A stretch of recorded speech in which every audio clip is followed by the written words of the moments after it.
दोस्तों, कैसे हैं सभी लोग। दोस्तों कैसी चल रही है DSC ID first year exam की तैयारी दोस्तों, जैसे कि हम लोग कर ही रहे हैं आजकल मोस्ट इम्पोर्टेंट टॉपिक्स कर रहे हैं। तो दोस्तों मॉर्निंग में हमने आज जो क्लास की थी उसमें देखा था मोस्ट इम्पोर्टेंट टॉपिक्स हमारा कौन कौन सा रहेगा।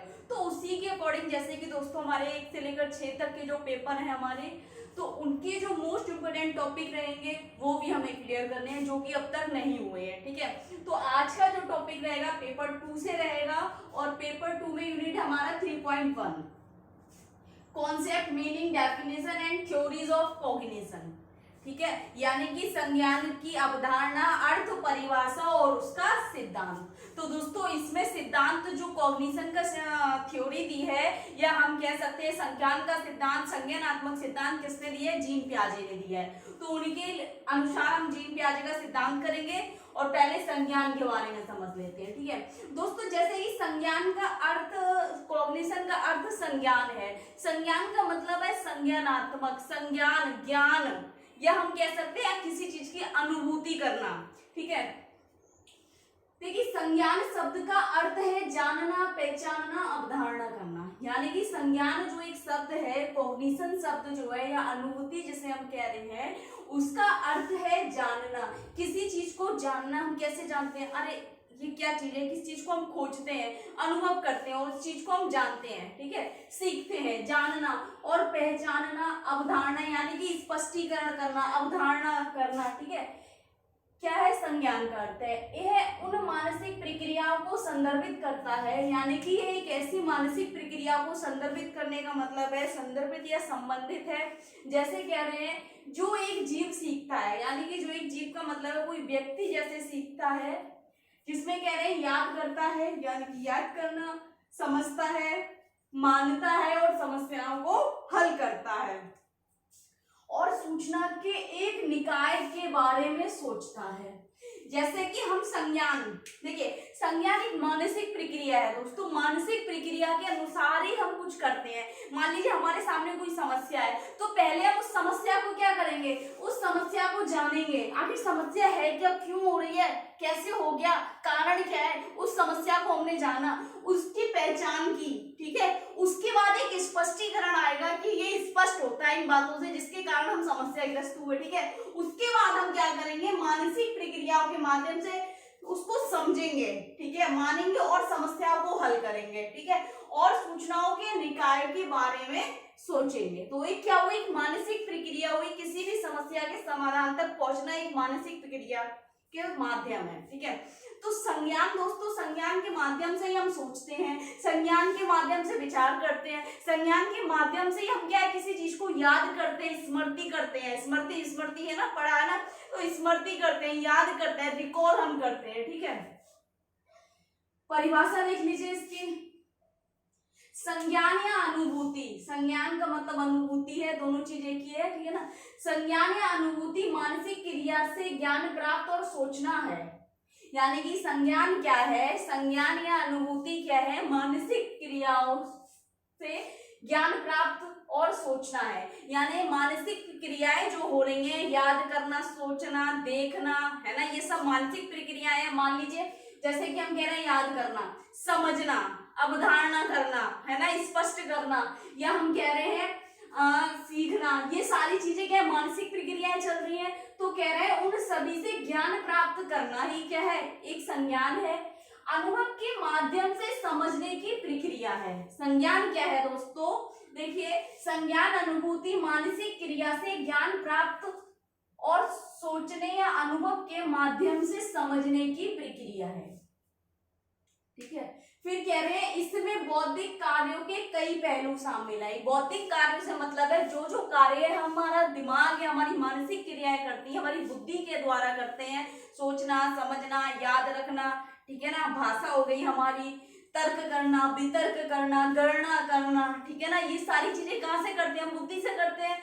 तो कह रहे हैं इसमें बौद्धिक कार्यों के कई पहलू शामिल है। जैसे सबसे पहले कह रहे हैं धारणा, कॉन्सेप्ट करना किस चीज का, यानी कि धारणा का मतलब है हम किसी चीज की दृष्टि से हम क्या करते हैं, एक धारणा बना लेते हैं। एक मिरर है, ये एक मार्कर है, ठीक है ना, उसका एक कॉन्सेप्ट जिसे हम लिखते हैं, ठीक है। ध्यान यानी कि ध्यान रखना, किसी चीज को मेमोरी करके याद रखना, उसको स्टोरेज रखना, उसको ध्यान में रखना, ठीक है ना। ज्ञान नॉलेज यानी ज्ञान का निर्माण कहां से करते हैं, बुद्धि से करते हैं। कैसे करते हैं, अनुभव के द्वारा, ठीक है। स्मृति, निर्णय, मूल्यांकन, तर्क करना, गणना करना, समझ आदि, ये सभी संज्ञानात्मक प्रक्रियाएं मौजूदा ज्ञान का उपयोग कर नए ज्ञान की खोज करती है, ठीक है। तो दोस्तों ये संज्ञान समझ आ गया। संज्ञान क्या है, संज्ञान की परिभाषा क्या है। अब बात आती है, एग्जाम में हमसे पूछा जाएगा संज्ञान का एक थ्योरी क्या है। संज्ञान की थ्योरी आप किस तरीके से देंगे। देखिए दोस्तों 5 नंबर में आएगी, 10 नंबर में थ्योरी नहीं आएगी, ठीक है। तो थ्योरी दोस्तों अगर आती है तो सबसे पहले तो संज्ञान को हमने थोड़ा बड़ा करना है, संज्ञान के बारे में अर्थ परिभाषा बतानी है। आप 2 परिभाषा भी दे सकते हैं इसकी, ठीक है। उसके बाद हम थ्योरीज पे चलते हैं, ठीक है। थ्योरीज ऑफ कॉग्निशन, संज्ञान का सिद्धांत, ये संज्ञानात्मक सिद्धांत भी हम बोल सकते हैं, ठीक है। जीन पियाजे ने जो संज्ञानात्मक सिद्धांत दिया है, देखिए दोस्तों जीन पियाजे संज्ञानात्मक सिद्धांत के 3 बुनियादी घटक हैं, यानी कि कह रहे हैं जीन पियाजे ने जो संज्ञानात्मक सिद्धांत दिया है इसके 3 बुनियादी घटक हैं। कौन कौन से, एक तो स्कीम्स, स्कीमा और अनुकूलन। सबसे पहला हो गया आपका स्कीम, दूसरा हो गया स्कीमा और तीसरा हो गया अनुकूलन, ठीक है। स्कीम्स क्या है दोस्तों, स्कीम को जान लेते हैं। इसमें व्यवहारों का संगठित पैटर्न बनाया है, बताया है, यानी कि स्कीम वह प्रक्रिया है जिसमें व्यक्ति के व्यवहारों का पैटर्न होता है, या व्यवहार के रूप में व्यक्ति पैटर्न के रूप में व्यवहार को प्रदर्शित करता है। जैसे मान लीजिए वो कह रहे हैं इसमें व्यवहार का संगठित पैटर्न बताया है। संगठित का मतलब है बहुत सारे व्यवहार है, उसका एक पैटर्न है जिस पैटर्न को यूज करके कोई भी व्यक्ति अपने व्यवहार को प्रदर्शित कर रहा है, जिसे आसानी से दोहराया जा सके, स्कीम्स कहलाता है।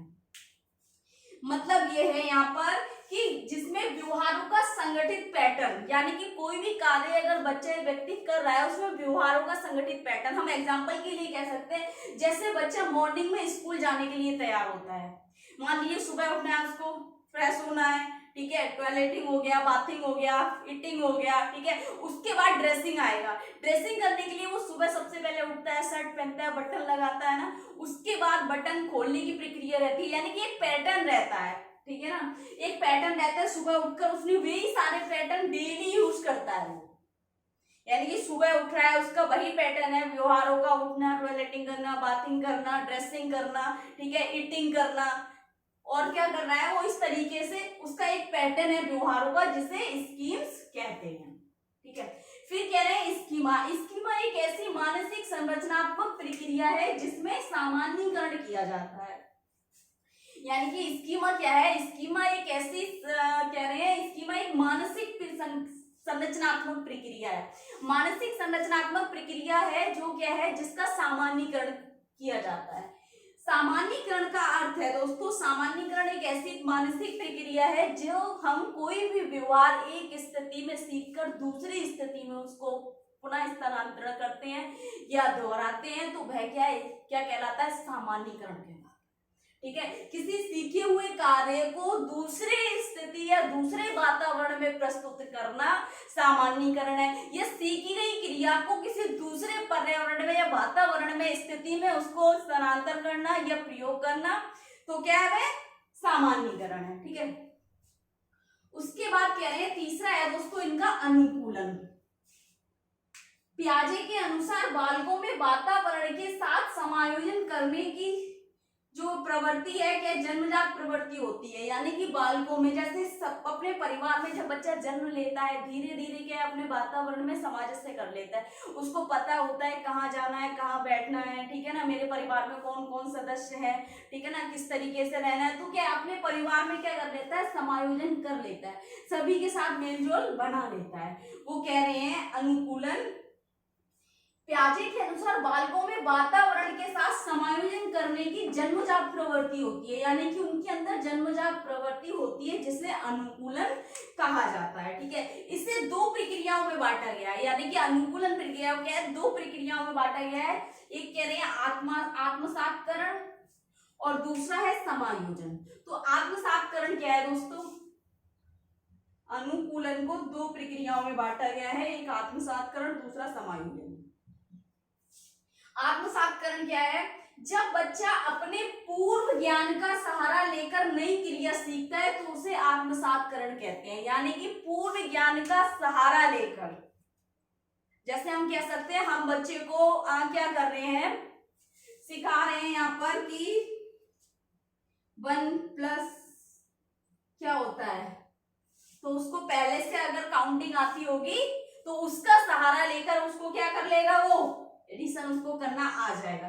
यानी कि पूर्व ज्ञान का सहारा लेकर वह क्या करेगा, किसी भी नए वातावरण में समायोजन क्रिया नई सहारा लेकर नई क्रिया सीखता है तो उसे आत्मसातकरण कहते हैं। समायोजन क्या है दोस्तों, दूसरी प्रक्रिया जो है अनुकूलन की, समायोजन है। ये है समायोजन, जब बच्चा नए ज्ञान के लिए अपने व्यवहार में परिवर्तन कर समायोजित कर लेता है, यानी कि जब बच्चा नए ज्ञान सीखने के लिए या नए ज्ञान के लिए अपने व्यवहारों में परिवर्तन या समायोजन कर लेता है तो वो क्या कहलाता है, समायोजन। यानी कि मान लीजिए कोई बच्चा है कहीं नई जगह जा रहा है, अभी पहाड़ी क्षेत्र से आया मान लीजिए एग्जाम्पल के लिए, और वह वो बहुत गर्मी है स्थानीय स्थल पर चला गया, ठीक है, जैसे राजस्थान चला गया, उसे बहुत गर्मी लग रही है, लेकिन वो क्या करेगा कि जब बच्चा अपने नए ज्ञान के लिए, यानी कि नए ज्ञान के लिए अपने व्यवहार में परिवर्तन कर लेगा और उसमें क्या करेगा, उस वातावरण में समायोजन कर लेगा, तो इसे समायोजन कहते हैं। ठीक है, पियाजे के अनुसार संज्ञान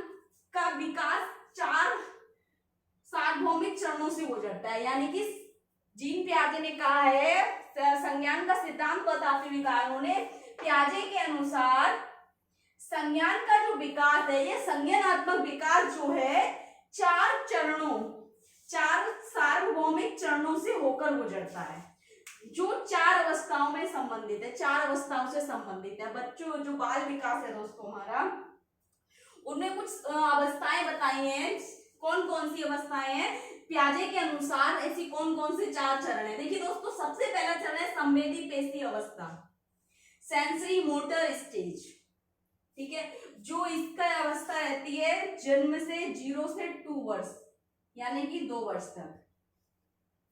ठीक है, इसकी एज जो है संवेदी पेशीय अवस्था, सेंसरी मोटर स्टेज जो है 0 से जन्म से 2 वर्ष तक की स्टेज है। ठीक है, और इसको अन्य नामों से भी जाना जाता है, या आप संवेदी पेशीय अवस्था, इसको एक और बोलते हैं इंद्रिय जनित पेशीय अवस्था, इंद्रिय जनित। ठीक है, आमोद प्रमोद पेशीय अवस्था भी बोलते हैं, इसे आमोद प्रमोद पेशीय अवस्था भी बोलते हैं, इंद्रजनित पेशीय अवस्था बोलते हैं, संवेदी पेशीय अवस्था भी बोलते हैं। ठीक है, ये इसका दूसरा नाम है, क्योंकि होता है ना कभी कभी हमें, अब क्या आता है इसमें से इंपोर्टेंट क्या है, देखिए दोस्तों, ये हमें 1 नंबर में देखने को बहुत मिलते हैं। संवेदी पेशीय अवस्था कब से कब तक होती है पता होगा तभी तो 0 से 2 वर्ष तक की संवेदी पेशीय अवस्था है। संवेदी पेशीय अवस्था को दूसरे किस नाम से जाना जाता है, इंद्रिय पेशीय अवस्था या इंद्रिय जनित पेशीय अवस्था। ठीक है ना, तो ये चीजें एग्जाम के लिए मोस्ट इंपोर्टेंट रहेगी। ठीक है, दूसरी अवस्था है दोस्तों प्रसंक्रियात्मक अवस्था, यानी कि प्री ऑपरेशनल स्टेज। ठीक है, और ये रहती है दोस्तों 2 वर्ष से 7 वर्ष तक। ठीक है, 2 वर्ष से 7 वर्ष तक, और इसे दूसरे नाम से जाना जाता है पूर्व संक्रियात्मक अवस्था, पूर्व संक्रियात्मक या पूर्व क्रियात्मक अवस्था भी बोलते हैं, पूर्व संक्रियात्मक अवस्था और प्रसंक्रियात्मक अवस्था। ठीक है, प्री ऑपरेशनल स्टेज 2 से 7 वर्ष तक की रहती है। ठीक, तीसरी है दोस्तों ठोस संक्रिया की अवस्था, ठोस सक्रिय की अवस्था, यानी कि स्टेज ऑफ कंक्रीट। अब देखिए इसमें, इसे दूसरे नाम से बोलते हैं मूर्त संक्रियात्मक, ठोस संक्रियात्मक अवस्था या मूर्त संक्रियात्मक अवस्था, यानी कि स्टेज ऑफ कंक्रीट स्टेज, ठीक है। और इसका जो है 7 से 12 वर्ष तक है, ये अवस्था जो है 7 से 12 वर्ष तक की अवस्था है, ठीक है। उसके बाद चौथी अवस्था है औपचारिक संक्रिया की अवस्था। औपचारिक संक्रिया अवस्था है दोस्तों स्टेज ऑफ फॉर्मल ऑपरेशनल, यानी कि ये अवस्था है आपकी, हम कह सकते हैं इसे 11 से 12, ठीक है, 11 से 12 वर्ष से लेके वयस्क अवस्था तक,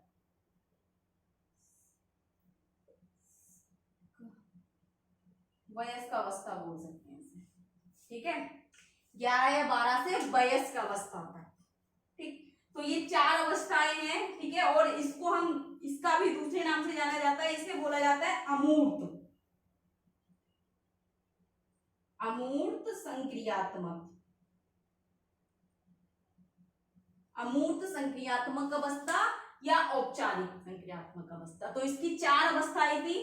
तो दोस्तों अगर आप इसको लॉन्ग करेंगे, कोई जरूरी नहीं है सिद्धांत में आप अगर इसकी, वैसे तो हर स्टेज की आपको विशेषता बतानी पड़ेगी, ठीक है ना।